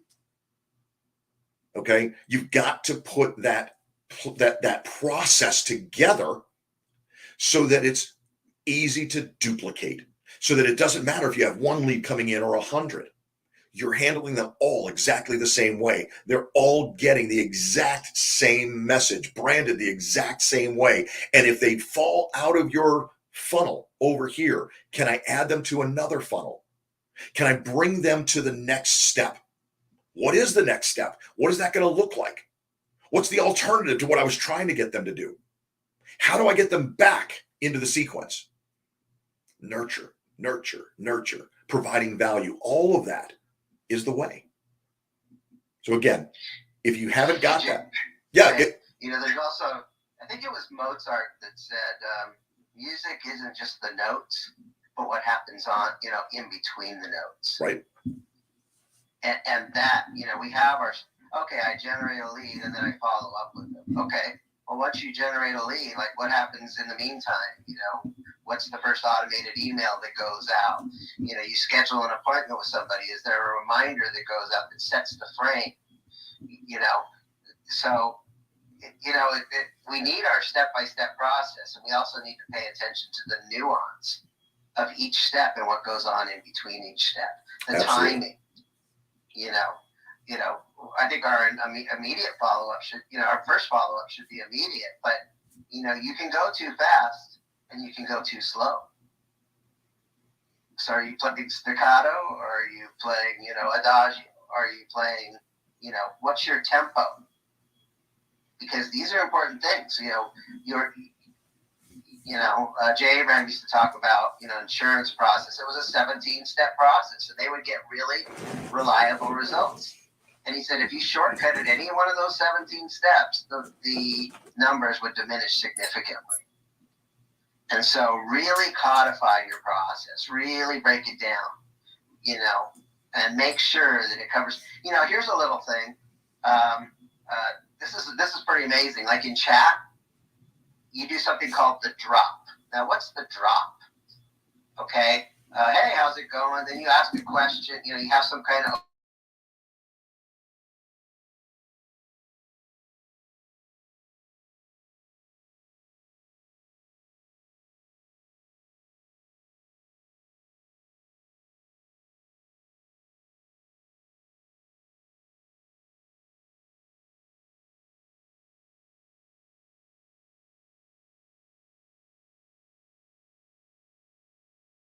the drop. Hey, I'm sitting in a restaurant here. I just ordered some food, so might be a minute before I get back to you. What does that do? What I want to do is, I'm in this call. I've got guru status. They have mortal status. Okay. What I want to do is drop down to mortal status, 1 millimeter below them for 1 second. I'm a human being just like you. I got to order food. Hey, the kids are playing. And what that does is it drops, it's real easy for them to categorize as a salesperson. And what we want to do is just drop and say, you might think of me as a salesperson, but I'm a human being just like you. I put on my pants one leg at a time. And that little nuanced piece, I'll tell you what, man, it's magic. And then at the end of the call, it's like, at the end of the conversation, the sell by chat, at the end, you also use that as a reference. Hey, my food just got here, gotta go. I sent you the schedule link. I look forward to our meeting. I'm excited. I'm pumped. Oh, my food just got here, got to go. So, so you want to appear in their world like smoke, poof of smoke, and you want to disappear out of their world like a poof of smoke. And you need to make sure that all of these transitions are smooth. The more you smooth out the process, the better your results will be. The drop, that's a little tip. I absolutely love that. But there's a challenge, and I can feel it. I can see it in your eyes. Not you, Joe, but some of the other people who were listening in. I can just feel it. Some of you are saying, but that's disingenuous. I'm lying. I won't lie to them. I mean, even to bring them along. See, here's the thing. If you're comfortable with that, then by all means do it. I've tried it. I've used it. It works. There's no question about it. Joe uses it. It works. There's no question about it. And Well, it's not dishonest. It's a rapport builder. well, okay. But if you're not literally, about to order your lunch, then, telling them, hey, I'm about to order is not exactly honest. Now, again, it's a simple white lie. I don't think it's a huge deal, but I know there are people in here who are saying, hey, that is a big deal. For me, I'd be uncomfortable. So I want to take what you're saying, Joe, and I want to make it a little bit more agreeable. How about that? Just a little bit cleaner. And it goes back to, and I know you've had the training too. I just want to share my intention. The intention is to show I'm a human just like you. Totally understood. Totally understood. And again, I don't necessarily have a problem with it. Okay. But what I would do is just to clean it up, just so that for those who don't feel comfortable with that approach, one way that you can clean that up a little bit, if you will, or adapt that, or whatever you want to say, is instead to think about what David Sandler calls the pattern interrupt. And that's really what Joe's talking about here. I mean, yes, it is humanizing. Yes, it is bringing you from here, where they're here, down to their level. And I know those of you who aren't on the live stream, you can't see my hands, but you know what I did. The whole point of the pattern interrupt is to make them stop, collaborate, and listen. No, wait, that's Vanilla Ice. To stop and listen to what the hell you're saying, to look at what you're doing, to pay attention. I give an example all the time of a radio commercial that I created for a chiropractor. I found myself driving 5 miles from my home to get to my chiropractor's office. And one day I happened to just think to myself, I see a lot of chiropractors' offices along this route. I wonder how many there are. I started counting them. And I found 8, 9, 10, 12, whatever it was. There are a bunch of them. I don't remember the number, it's irrelevant, but there are a bunch of them. And then I thought to myself, well, why am I driving past all of these in order to select my guy? And at the end of the day, the answer was because he pays attention to me. He listens to me. He knows what's bothering me. He gets to know me. And he can tell me where the pain points are without me telling him, here's where I'm hurting. He can see as I walk in, and he'll say, hey, I see you're walking a little bit like this. We're going to work. Let me see that neck. Let's go.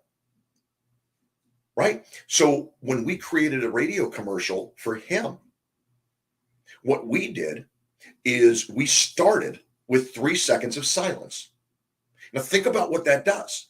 You're listening to the radio, and whether a commercial just ended and it's going into my commercial, or the music ends and I'm the first commercial out of the break, or in the break.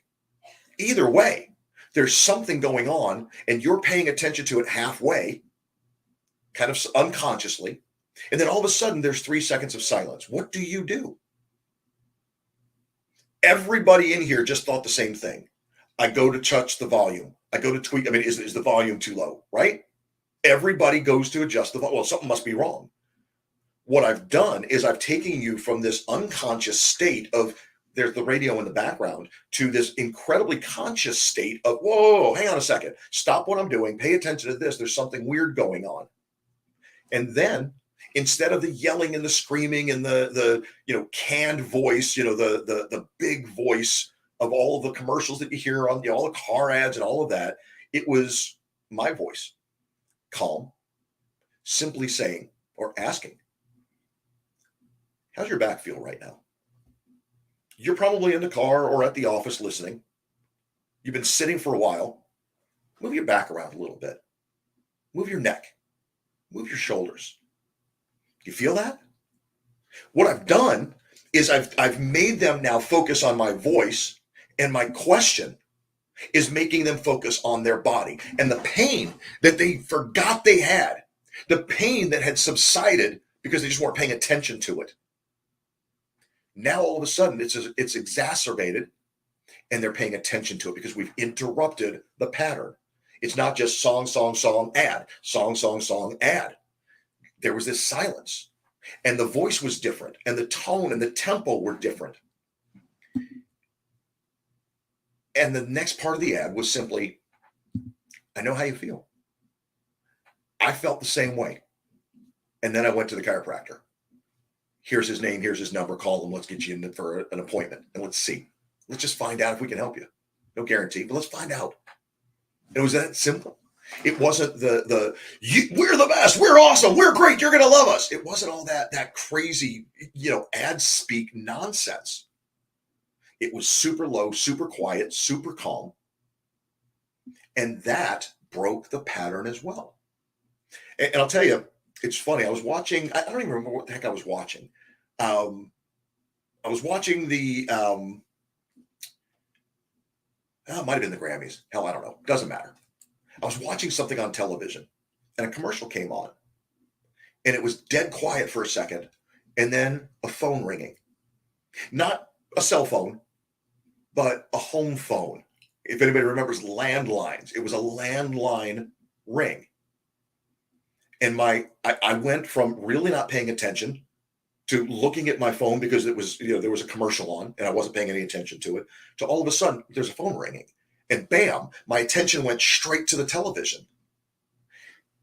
Ring, ring, and then a picture of somebody enjoying a vacation. Ring, ring, and then a different picture of somebody enjoying a vacation. Ring, ring, and another. Ring, ring, and another. And I'm smiling. And I looked at my wife and I said, this is a fantastic commercial. This is brilliant. Why? Because it got me to put down the phone, stop paying kind of attention, and actually watching the ad. It was an ad for like an Airbnb or Travelocity or something like that. I don't remember what it was for. Doesn't matter. Would have been better if I'd remembered. But the next time I see it, I guarantee you I'll pick it up again and I'll remember it after 2 viewings, not just 1 and not 7. I'm going to get it much more quickly because they used that pattern interrupt so incredibly brilliantly. It brought me back. There was some nostalgia. It was the old landline phone. But it was so unusual because I'm seeing this commercial and there's no phone in the commercial. It's somebody swimming. Where's the phone coming from? I know it sounds ridiculous, but that's what it was. And it worked really, really well. Guys, before I go on, just real quickly, we've got 4 minutes left in our normal session, but I've been telling you all day that we're doing something a little bit different today. And we're actually doing a lot of things differently. Yes, we're testing out StreamYard. We're trying to see how that works with Facebook, with LinkedIn, with YouTube. If you're listening on one of those platforms, please comment, please share this out there and all of those things. But we're doing something else unique, something different. We're going to test a theory. And Ron Richards and I have been talking.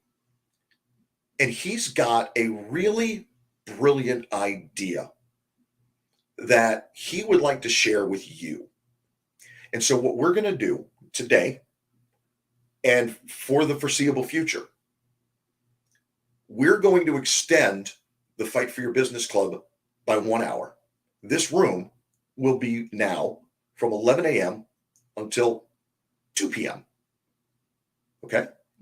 Now, what's going to happen, because I've got commitments throughout, what's going to happen is Ron is going to take ownership of the room and we're going to keep going. But I want Ron, if you're available, you have to be available because you only got 3 minutes before we go. Would you kind of just explain to folks just exactly what we're going to do starting in those 3 minutes? Yes, I'd be delighted. It's a bit of an experiment. It's something I've never done before in my entire career. I mentor a whole bunch of people and I invest in their companies and I teach them how I was able to take my ventures from just ideas in my mind to, in one case, $1 billion acquisition in today's dollars, all without struggle. triumph without struggle could be the theme. Triumph without struggle. Well, as you can imagine, the people I mentor are very curious about the principles behind that. We've already run 4 sessions here in this club about the key to it all, which is the strategic hierarchy, where I was teaching you how to differentiate various parts of strategy. I know it's a bit complex, it's a bit confusing, because everybody's confused about the difference between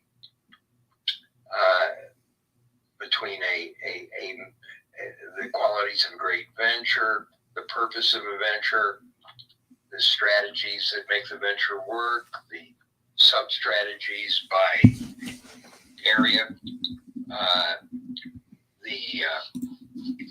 the whole idea of plans and what plans have to do with strategies.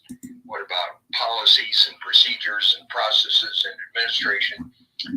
How do we differentiate all these things in a way that will make us clear and creative, and we won't be confused? That's what I've begun to teach here and in general. So I had the idea, what if I took a new venture that I'm tremendously excited about, that I think could be another venture that reaches a $1 billion acquisition, that can affect millions of people, that can generate billions in revenues, and take you along for the ride? What if again, this is the first time I've done this, but I think it's going to be a lot of fun for me and everybody else. What if you get to look over my shoulder, get inside my mind, hear all my thinking, my confusions, my decisions, my creative breakthroughs, how I move from one stage to another stage, how it's all a playground, delicious playground of fun without struggle, how it solves the inevitable challenges about things that aren't clear, why I think that the solution is a powerhouse, and why I think it's worth clarifying and amplifying and procedurizing. In other words, you get to be inside the mind of a successful entrepreneur on a day-by-day basis, living through all the creative challenges, decisions, and breakthroughs, and you get me to brief you on how I'm doing it, why I came to one decision versus another, and of course you get to collaborate, you get to chime in, you get to ask questions. I love interactive briefings where anytime something isn't clear, you get to say, we'll give another example of that. Why did you do this versus that? And how is this differentiated from that? Any question, spontaneously. So you're there inside my mind as I develop a potentially great venture. That's the idea. Do you guys like that idea? Is it worth your spending another hour? Jay and I are thinking to do it daily. Well, I don't know if it's going to keep being daily, whether it'll become 3 times a week or weekly or whatever. We'll see the rate at which this venture gets developed, and we'll do whatever makes sense. Do you like the idea to jump into the process and live through it with me? I think that's really cool. I love the idea. Well, listen. That was Taneka, and Annalie is giving a heart. Others' reaction? Shane's up. And if that isn't exciting to you, what would be exciting to you? What if it's not exciting? Why not?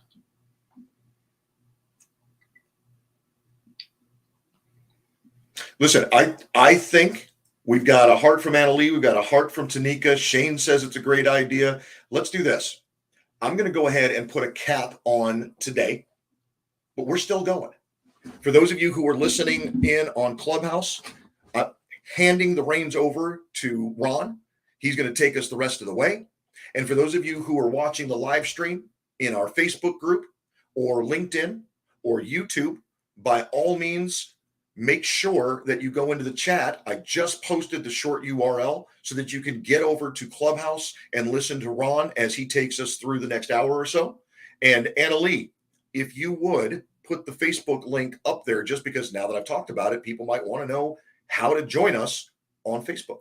And with that, I'm going to go ahead and end the broadcast here on video.